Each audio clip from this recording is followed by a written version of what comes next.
제20장. 소요가 그침에 바울은 제자들을 불러 권한 후에 작별하고 떠나 마게도냐로 가니라.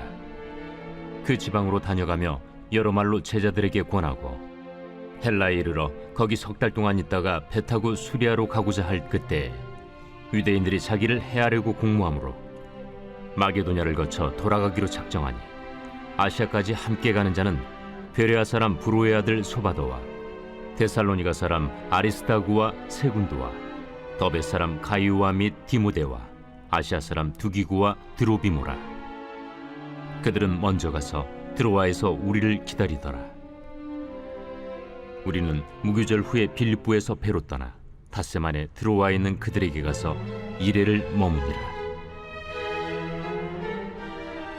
그 주간의 첫날에 우리가 떡을 때려 하여 모였더니 바울이 이튿날 떠나고자 하여 그들에게 강론할세 말을 밤중까지 계속하며 우리가 모인 윗다락에 등불을 많이 켰는데 유두구라 하는 청년이 창에 걸터 앉아있다가 깊이 졸더니 바울이 강론하기를 더 오래 하며 졸음을 이기지 못하여 3층에서 떨어지거늘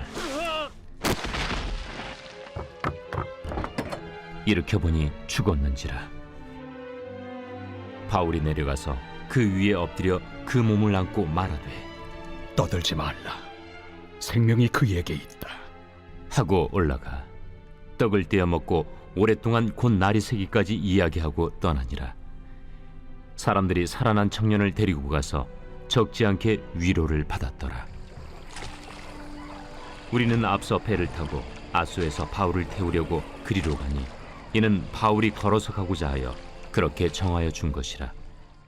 바울이 아소에서 우리를 만나니 우리가 배에 태우고 미둘레네로 가서 거기서 떠나 이튿날 기후 앞에 오고 그 이튿날 사모에 들르고 또 그 다음날 밀레도에 이르니라. 바울이 아시아에서 지체하지 않기 위하여 에베소를 지나 배 타고 가기로 작정하였으니 이는 될 수 있는 대로 오순절 안에 예루살렘에 이르려고 급히 가밀어라.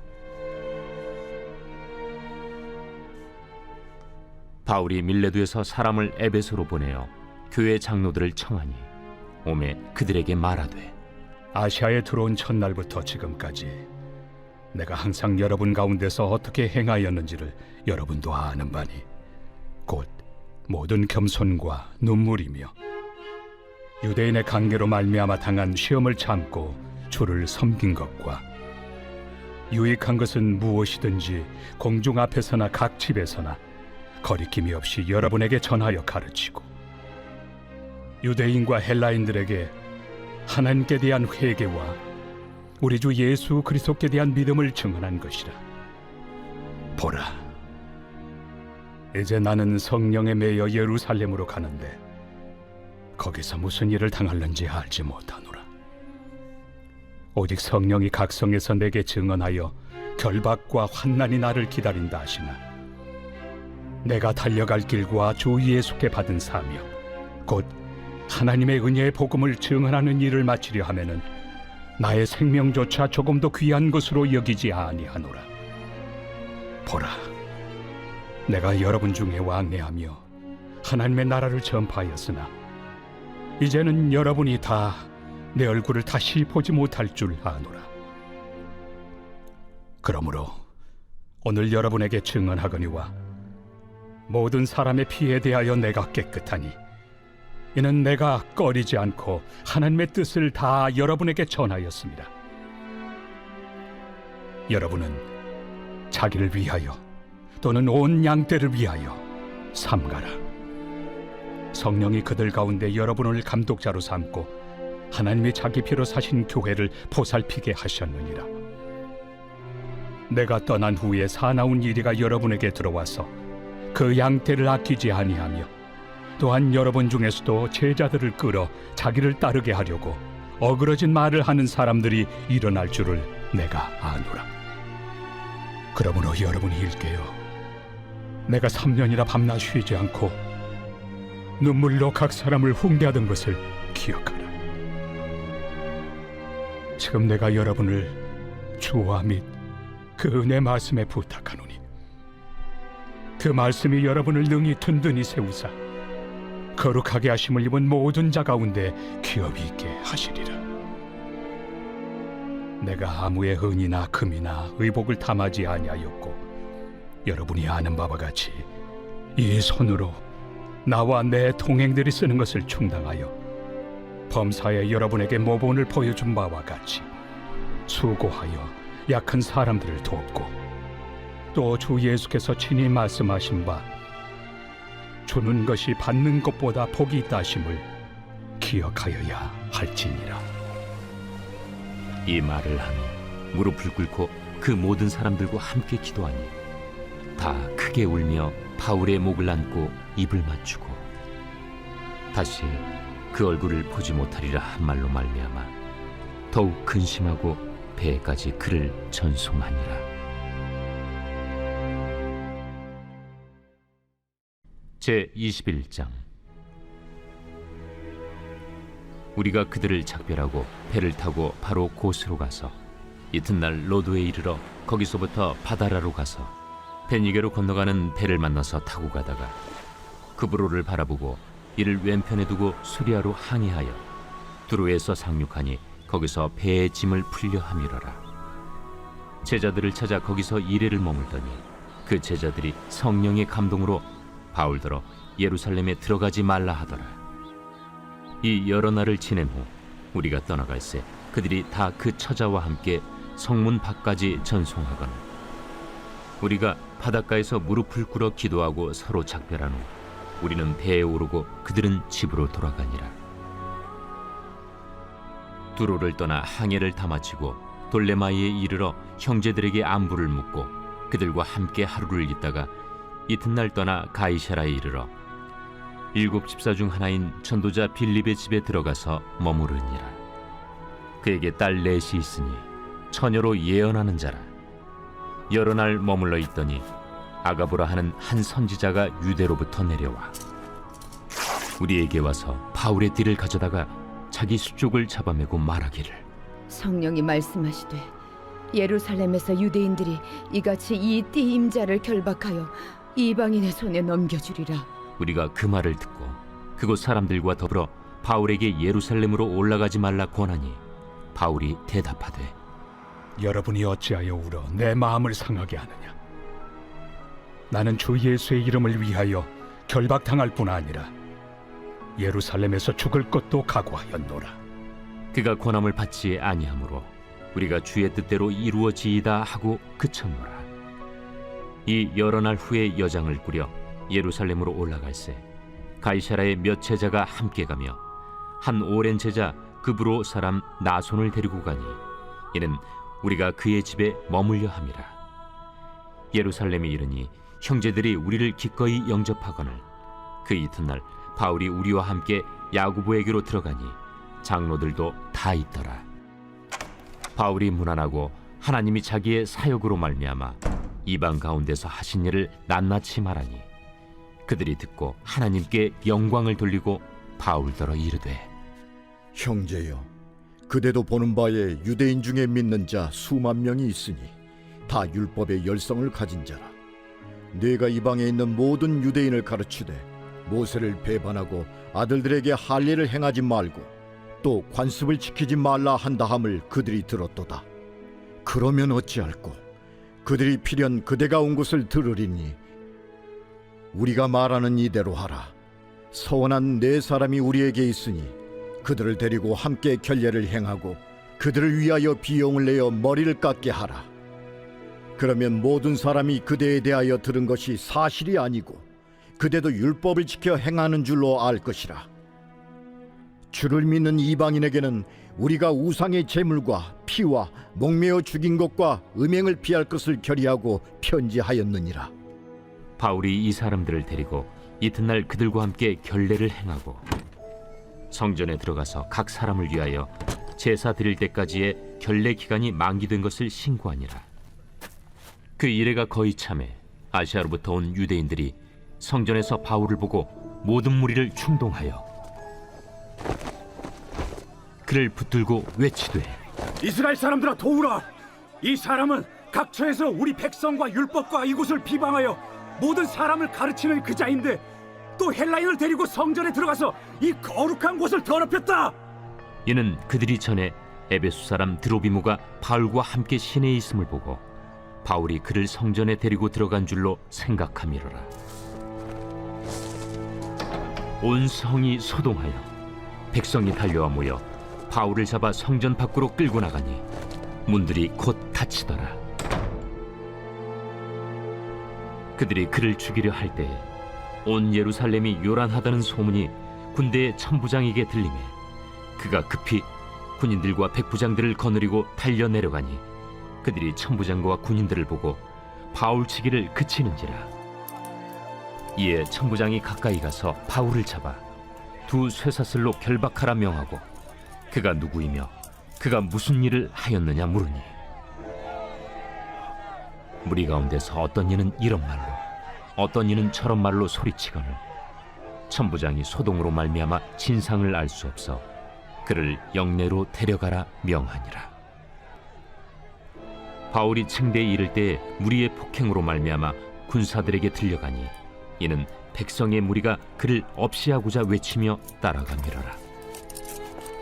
바울을 데리고 영내로 들어가려 할 그때에 바울이 천부장에게 이르되 내가 당신에게 말할 수 있느냐? 내가 헬라 말을 아느냐?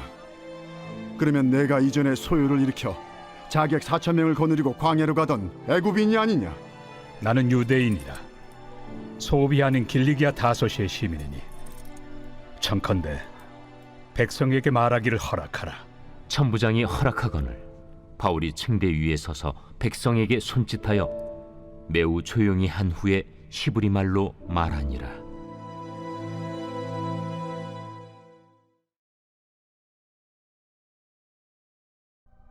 제12편 다윗의 시 인도자를 따라 8째 줄에 맞춘 노래. 여호와여 도우소서. 경건한 자가 끊어지며 충실한 자들이 인생 중에 없어지나이다. 그들이 이웃에게 각기 거짓을 말하며 아첨하는 입술과 두 마음으로 말하는도다. 여호와께서 모든 아첨하는 입술과 자랑하는 혀를 끊으시리니 그들이 말하기를 우리의 혀가 이기리라. 우리의 입술은 우리 것이니 우리를 주관할 자 누구리요 하미로다.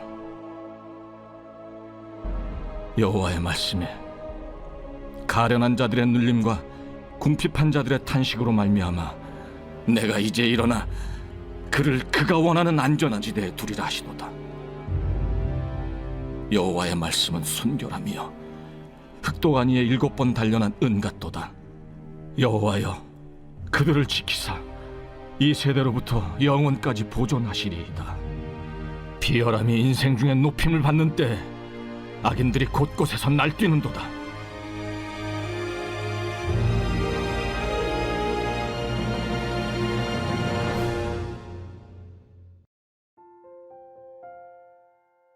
오늘 우리가 은혜 받을 하나님 말씀은 사도행전 20장 7절로 12절까지 말씀입니다.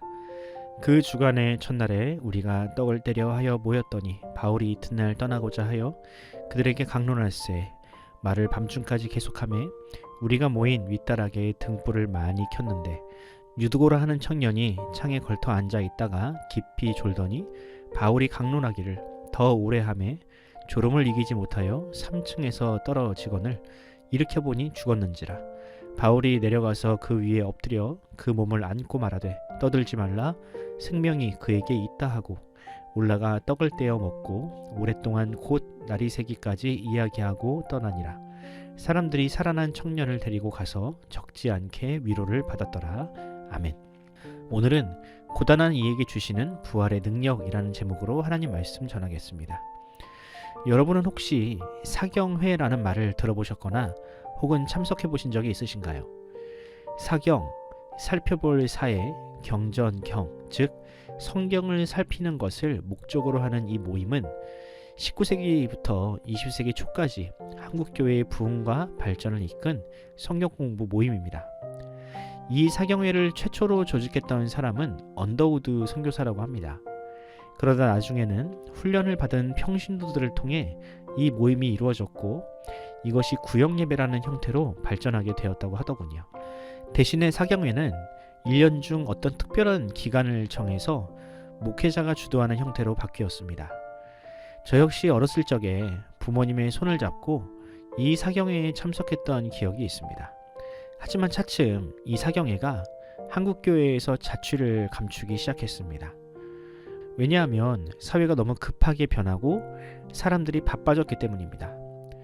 그래서 긴 시간 집중력을 요구하는 사경회보다는 짧은 시간 강한 임팩트를 줄 수 있는 찬양이나 간증과 같은 순서들로 채워진 부흥회 혹은 심령대 부흥회가 그 자리를 대체하게 되었죠. 그렇게 말씀과 멀어져 있던 한국교회에 다시금 생기를 불어넣은 것이 바로 제자훈련입니다. 고 옥하는 목사님은 그저 성경 지식을 전달하던 사경회의 약점을 보완하여 그리스도의 제자로서 삶의 변화와 실천을 중심으로 하는 양육 프로그램을 사랑의 교회에 적용하셨죠. 그리고 많은 교회들이 그 뒤를 따라갔습니다. 물론 요즘 현대인들은 그마저도 감당하기 어려워합니다.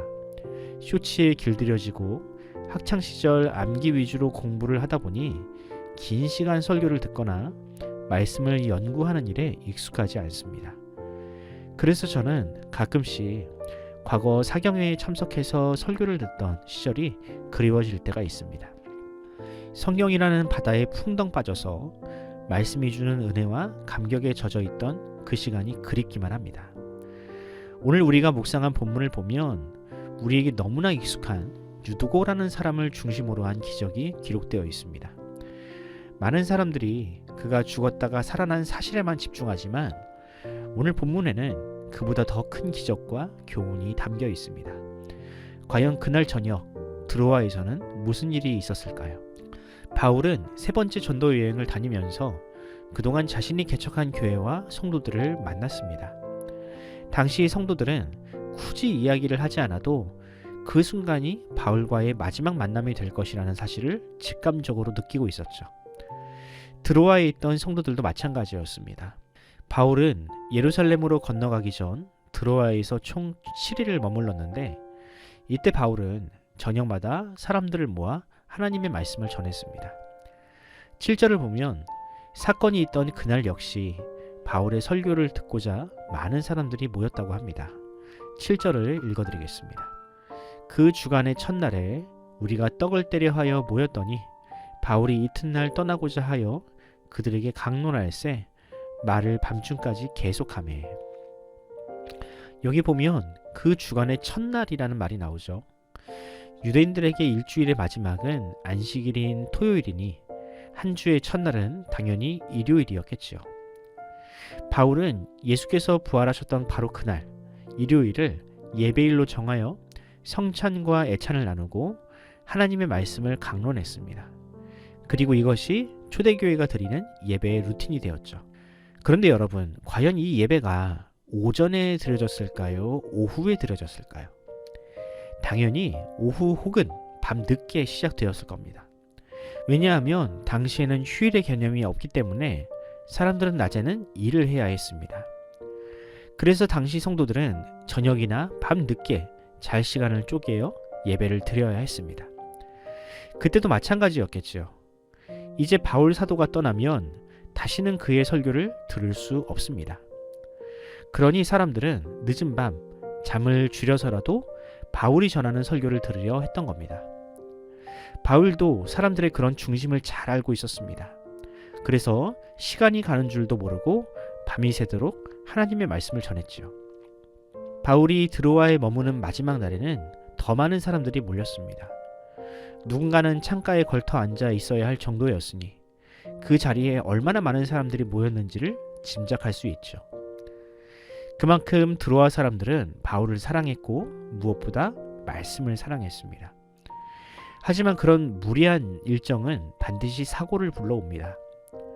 낮에는 일하고 밤에는 설교를 듣는 날이 반복되니 결국 졸음을 이기지 못한 유두고가 창가에 앉아 있다가 낙상하여 목숨을 잃는 끔찍한 일이 벌어진 것입니다. 그 모임이 어떻게 됐을까요? 일순간 차갑게 식어버렸을 겁니다. 우리는 하나님의 말씀을 사모하여서 이 자리에 모였는데 왜 하나님은 우리에게 이런 비극을 보게 하시는가? 바울도 아마 적지 않게 당황했을 겁니다. 왜냐하면 그날은 3차 전도 여행을 마무리하는 날이자 바울의 사역에 마침표를 찍는 날이나 마찬가지였으니까요. 그런 중요한 모임에서 누군가가 자신의 설교를 듣다가 죽었다고 하면 이게 얼마나 비참한 일입니까? 바울의 사역의 마침표가 그래서야 되겠습니까? 그래서 바울은 싸늘하게 식어버린 유두고의 시신을 안고 이렇게 이야기합니다. 이 청년은 아직 죽지 않았다. 그리고 결국 그 청년을 살려내고 드로아를 떠납니다. 우리가 주목해야 할 것은 그 이후 사람들의 반응입니다. 12절을 읽어드리겠습니다. 사람들이 살아난 청년을 데리고 가서 적지 않게 위로를 받았더라. 사람들은 이 일로 인하여 위로를 얻었다고 합니다. 유두고의 일이 자신과 아무런 상관이 없고 그 어떠한 이득으로 돌아오지 않았음에도 그들이 위로를 얻었다고 합니다. 왜 그들은 이 일로 위로를 얻었을까요? 그 이유는 아마도 하나님의 말씀을 사모하는 일이 결코 무의미한 일이 아님을 깨달았기 때문일 겁니다. 하나님의 말씀을 붙들고 있으면 어떠한 시련이 와도 결국에는 승리하게 될 것이라는 믿음이 생겼기 때문일 것입니다. 부활하신 예수님은 그저 말과 글에만 계시는 분이 아니라 우리의 고단함을 아시고 지금도 우리의 곁에 살아계시는 분임을 확신하게 되었기 때문일 것입니다. 그렇습니다. 드로아의 성도들은 하나님의 말씀을 우선순위로 놓고 살았던 신실한 성도들이었습니다. 그리고 하나님은 그런 성도, 말씀을 사모하는 성도를 결코 외면하지 않으십니다. 하나님은 어떤 방법으로든 그 성도에게 위로를 주실 것이며 궁극적으로는 부활이라는 선물을 안겨주실 것입니다. 사랑하는 성도 여러분, 유두고라는 이름에는 다행스럽다라는 의미가 담겨 있다고 합니다. 알고 보니 참 좋은 이름이죠. 바라기는 주께서 오늘 하루 여러분들에게도 유두고에게 주신 은혜를 주시어서 예수 믿기를 참 잘했다, 성도로 살 수 있어서 참 다행이다 라는 간증과 고백이 저와 여러분의 삶에 가득하기를 간절히 소원합니다. 기도하겠습니다. 오늘도 살아계셔서 우리와 말씀으로 함께 하시는 하나님, 지치고 고난 인생을 살아가는 우리에게 오늘도 말씀으로 새 힘을 주시니 감사합니다. 말씀을 통해 받은 은혜를 잃어버리지 않고 삶 속에서 그 은혜를 자랑하고 증거하는 복된 하루를 살게 하여 주시옵소서.